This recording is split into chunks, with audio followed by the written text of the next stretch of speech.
എല്ലാവർക്കും വിനീതമായ നമസ്കാരം.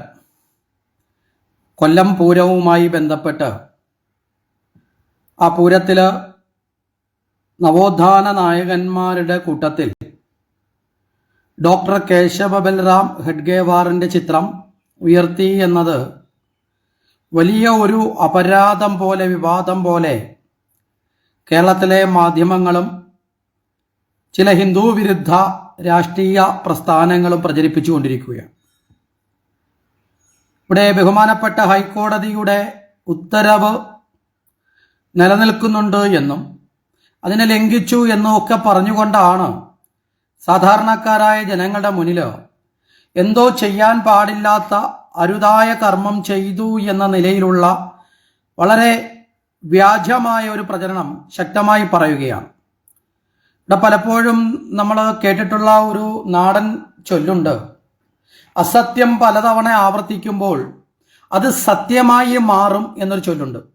അതുപോലെ ഒരു പുതിയ അസത്യത്തെ സത്യമാക്കി തീർക്കുവാനുള്ള കിണഞ്ഞ പരിശ്രമം നടത്തിക്കൊണ്ടിരിക്കുകയാണ്. ഇവിടെ കൊല്ലം പൂരത്തില് കൊട്ടാരക്കുളം ഗണപതി ക്ഷേത്രവും താമരക്കുളം ഗണപതി ക്ഷേത്രവും അതുപോലെ തന്നെ പുതിയകാവ് ക്ഷേത്രവും ദേവീക്ഷേത്രവും തമ്മിലാണ് കുടമാറ്റത്തിൽ മത്സരിക്കുന്നത്. ഇവിടെ ഹൈന്ദവ നവോത്ഥാന ആചാര്യന്മാരുടെ ചിത്രങ്ങളെയാണ് പൂരനഗരിയിൽ സ്വാഭിമാനപൂർവ്വം ഹിന്ദുവിൻ്റെ അഭിമാനത്തിന് വേണ്ടി ജീവിച്ച ഹൈന്ദവ ധർമ്മ നവോത്ഥാന നായകന്മാരുടെ ചിത്രമുയർത്തിയപ്പോഴാണ് ആധുനിക കാലത്തെ അതിലെ പ്രഥമഗണനീയനായ ഡോക്ടർ കേശവ ബൽറാം ഹെഡ്ഗേവാറിൻ്റെ ചിത്രം ഉയർത്തപ്പെട്ടത്. ഇവിടെ ബഹുമാനപ്പെട്ട ഹൈക്കോടതിയുടെ വിധി എന്താണ്?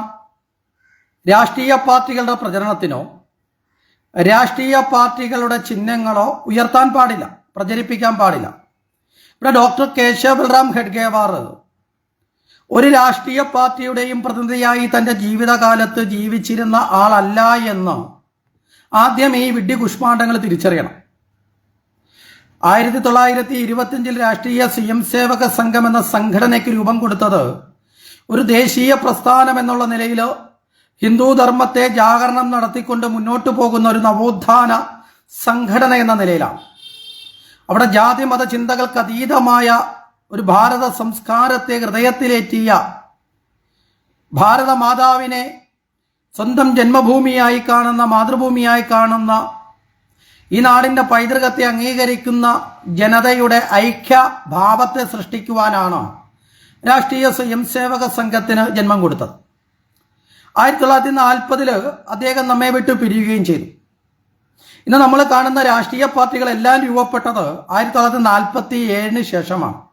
ഇന്ന് കാണുന്ന കോൺഗ്രസ് പോലും 1947 മുമ്പ് രാഷ്ട്രീയ പാർട്ടി ആയിരുന്നില്ല, ദേശീയ നവോത്ഥാനത്തിന് വേണ്ടി പോരാടിയിരുന്ന, സ്വാതന്ത്ര്യത്തിന് വേണ്ടി പോരാടുന്ന സംഘടനയായിരുന്നു.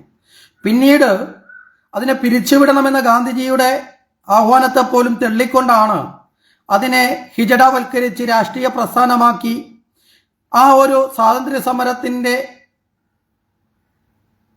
മൂലകാംക്ഷികളായി നിന്നുകൊണ്ട് അധികാരത്തിലിരിക്കാനുള്ള കാമനയോട് കൂടിയിട്ട് നമുക്ക് കാണാൻ സാധിക്കുന്നത് ഇന്നത്തെ കോൺഗ്രസ് ഒക്കെ ഉണ്ടായത്. പിന്നീടും വളരെ കാലങ്ങൾക്ക് ശേഷമാണ് മറ്റ് രാഷ്ട്രീയ പ്രസ്ഥാനങ്ങൾ പലതും രൂപപ്പെട്ടത്. ഇവിടെ RSS എന്നത് ഒരിക്കലും രാഷ്ട്രീയ സംഘടനയായിരുന്നില്ല.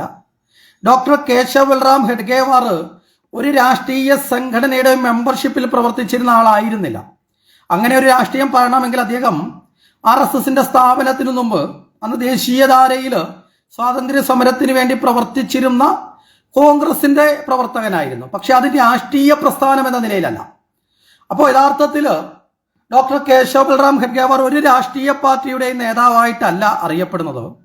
അതിലുപരി ശ്രീനാരായണ ഗുരുദേവൻ സംഘടിച്ചു ശക്തരാകുവിൻ, വിദ്യ കൊണ്ട് പ്രബുദ്ധരാകുവിൻ എന്ന് ആഹ്വാനം ചെയ്ത ആ സന്ദേശത്തെ ഒരർത്ഥത്തിൽ ജീവിതത്തിൽ സാംശീകരിച്ച വ്യക്തിത്വമാണ് അദ്ദേഹം എന്ന് കാണാൻ സാധിക്കും. കാരണം വളരെ ശക്തമായ സംഘടനാ സ്വരൂപം വ്യക്തി നിർമ്മാണത്തിലൂടെ രാഷ്ട്രകുശലതയെ നോക്കിക്കണ്ടുകൊണ്ട് രാഷ്ട്രധർമ്മത്തിന് വേണ്ടി സ്വജീവിതം സമർപ്പിക്കുവാനുള്ള ആയിരക്കണക്കിന് ലക്ഷക്കണക്കിന് വ്യക്തിത്വങ്ങളെ വാർത്തെടുക്കുന്ന വളരെ ശ്രേഷ്ഠമായ സംഘടനാ സംവിധാനം അദ്ദേഹം രൂപം കൊടുത്തു. സ്വാമി വിവേകാനന്ദൻ ഈ രാഷ്ട്രത്തെ ഹൃദയത്തിൽ പ്രതിഷ്ഠിച്ചുകൊണ്ടോ രാഷ്ട്രമാതാവിന് വേണ്ടി സദാ സന്നദ്ധരായി കർമ്മനിരതരായ യുവതയുണരണം എന്ന ആഹ്വാനം കൊടുത്തുകൊണ്ട് ഉത്തിഷ്ഠത, ജാഗ്രത, പ്രാപ്യപരാന്തി, ബോധത എന്ന വാക്കുകൾ ഉച്ചരിച്ച അദ്ദേഹത്തിന്റെ ആ മനോഭാവം കൊണ്ട് എഴുന്നേറ്റ് പ്രവർത്തിച്ച കർമ്മയോഗിയാണ് അദ്ദേഹം. ഭഗിനി നിവേദിതയുടെ വാക്കുകളിൽ പറഞ്ഞാൽ, ഭാരതത്തിന്റെ മധ്യഭാഗത്ത് ഈ രാഷ്ട്രത്തെ മുഴുവൻ ഏകോപിപ്പിക്കുന്ന ഒരു സംഘടന രൂപം കൊള്ളുകയും അതിന്റെ ശാഖോപശാഖകൾ മുഴുവൻ ഭാരതത്തിലും അത് സഞ്ചരിച്ചെത്തുകയും ഓരോ ഗ്രാമാന്തരങ്ങളിലും കേവലം എല്ലാ ദിവസവും നിത്യേന നിയമേന അല്പസമയമെങ്കിലും ഈ രാഷ്ട്രത്തെക്കുറിച്ച് ചിന്തിക്കുവാൻ ഒരുമിച്ച് കൂടണം എന്ന് പറഞ്ഞതിന്റെ പ്രകട സ്വരൂപമായിട്ടുള്ള സംഘടന അദ്ദേഹം രൂപം കൊടുത്തു. ശങ്കരാചാര്യ സ്വാമികൾ പാടിയതുപോലെ അദ്വൈതത്തിലോ അവിടെ യാതൊരു പക്ഷഭേദവുമില്ലാതെ പണ്ഡിതനെന്നോ പാമരനെന്നോ അതുപോലെ തന്നെ ജാതി വ്യത്യാസങ്ങളില്ലാതെ എല്ലാവരെയും ഒരുപോലെ ഈ ഭാരതമാതാവിന്റെ മക്കളായിക്കൊണ്ട് ആ ഭാരത രാഷ്ട്രത്തിന് വേണ്ടി ജീവിക്കുവാൻ, ഒന്നിച്ചുകൂടാം നമുക്ക് നിത്യം, ഒന്നിച്ചു പാടാം, കളി കളിക്കാം, ഒന്നായി മാതാവിൻ പൂജ ചെയ്യാം, ഒന്നായി കഴിയാം മരിക്കുമ്പോളം എന്നതുപോലെ ഒന്നായി കഴിയുവാനുള്ള ഒരുമയുടെ മഹാമന്ത്ര ഐക്യമന്ത്രധാരകം ഓതിക്കൊടുക്കുകയുണ്ടായി. ഇങ്ങനെ ഭാരതത്തിലെ എല്ലാ നവോത്ഥാന ആചാര്യന്മാരും ഉയർത്തിക്കൊണ്ടുവന്നിരുന്ന ഹൈന്ദവ സംഘടനാ രൂപീകരണമാണ് ഡോക്ടർ കേശവറാവ് ഹെഡ്ഗേവാർ നടത്തിയത്. ചട്ടമ്പി സ്വാമിയും ശ്രീനാരായണ ഗുരുദേവനും പൊയ്കയിൽ കുമാരഗുരുദേവനും വാഗ്ബട ആചാര്യരും അങ്ങനെ തുടങ്ങിയ അസംഖ്യം അയ്യാ വൈകുണ്ഠ സ്വാമികളും ഒക്കെ തുടങ്ങിയ അയ്യങ്കാളി അടക്കമുള്ളവര് എപ്രകാരമാണോ ഈ സമാജത്തെ സുസംഘടിതമാക്കി തീർക്കുവാൻ വേണ്ടിയിട്ട് പ്രവർത്തിച്ചത്, അതുപോലെ തന്നെ ഈ രാഷ്ട്രമാതാവിനെ, ഭാരതമാതാവിനെ ഹൃദയത്തിലേറ്റുന്ന ഒരു ജനതയിലൂടെ ഈ നാടിൻ്റെ സ്വാതന്ത്ര്യത്തെയും അത് സംരക്ഷിച്ച് നിലനിർത്തിക്കൊണ്ട് സ്വാഭിമാനപൂർവ്വം മുന്നോട്ട് പോകുന്ന ഒരു വിശാലമായ ഹിന്ദു ഹൃദയത്തെയും സൃഷ്ടിക്കലാണ് ഡോക്ടർ കേശവറാവ് ഹെഡ്ഗേവാർ ചെയ്തത്. ഇനി ഒരു കാര്യം ചോദിച്ചു കൊള്ളട്ടെ, ഈ ക്ഷേത്ര ഉത്സവങ്ങൾ ഹിന്ദുവിൻ്റെതല്ലേ? ഇനി അതും മതവൽക്കരിക്കട്ടെ, മതേതരത്വവൽക്കരിക്കപ്പെട്ട് ഏതാണ്ട് പുതിയ കാലഘട്ടത്തിൻ്റെ അവസ്ഥയ്ക്കനുസരിച്ച് മാറ്റപ്പെടേണ്ടതാണ്. ക്ഷേത്ര ഉത്സവങ്ങൾ എന്ന് പറയുന്നത് ഹിന്ദുവിൻ്റെതാണ്. ആ ക്ഷേത്ര ഉത്സവങ്ങളിൽ ഹിന്ദു ധർമ്മത്തിന് വേണ്ടി പ്രവർത്തിച്ച, ഹിന്ദുവിൻ്റെ ഏകീകരണത്തിന് വേണ്ടി ജീവിച്ച, ഹിന്ദുവിൻ്റെ നന്മയ്ക്ക് വേണ്ടി ജീവിച്ച ഏതൊരു വ്യക്തിയുടെയും ചിത്രം, അത് ഡോക്ടർ കേശവറാവ് ഹെഡ്ഗേവാർ എന്ന് മാത്രമല്ല, ഏതൊരു വ്യക്തിയുടെയും ചിത്രം, ഇങ്ങനെ ഉയർത്തിയ ചിത്രങ്ങൾ, അങ്ങനെയുള്ള അനവധി പേരുടെ ചിത്രങ്ങളാണ് ഉയർത്തപ്പെട്ടത്. ഒരു വ്യക്തിയുടെ മാത്രമല്ല, ഭാരതത്തിലെ അനേകം വ്യക്തികളുടെ ചിത്രങ്ങൾ ഇന്നലെ ഉയർത്തപ്പെട്ടു. അവിടെ ഉയർത്തുന്നതിൽ എന്താ തെറ്റ്? ഇനി കേശവറാവ് ഹെഡ്ഗേവാർ ഏതെങ്കിലും രാഷ്ട്രവിരുദ്ധ പ്രവർത്തനം ചെയ്ത ആളാണോ? അല്ലെങ്കിൽ രാഷ്ട്രത്തിലെ ജനതയെ മുഴുവൻ നശിപ്പിക്കാൻ വേണ്ടിയിട്ട് എന്തെങ്കിലും ചെയ്ത ആളാണോ? ഏതെങ്കിലും ഭീകരവാദ പ്രവർത്തനങ്ങൾ നടത്തിയ ആളാണോ? അദ്ദേഹത്തിന്റെ പേരിൽ അത്തരത്തിലുള്ള ഏതെങ്കിലും തരത്തിലുള്ള കേസുകൾ, അദ്ദേഹത്തിന് അത്തരത്തിലുള്ള ഏതെങ്കിലും കേസുകൾ ശിക്ഷിക്കപ്പെട്ട ആളാണോ? ഒന്നും ആയിരുന്നില്ലല്ലോ.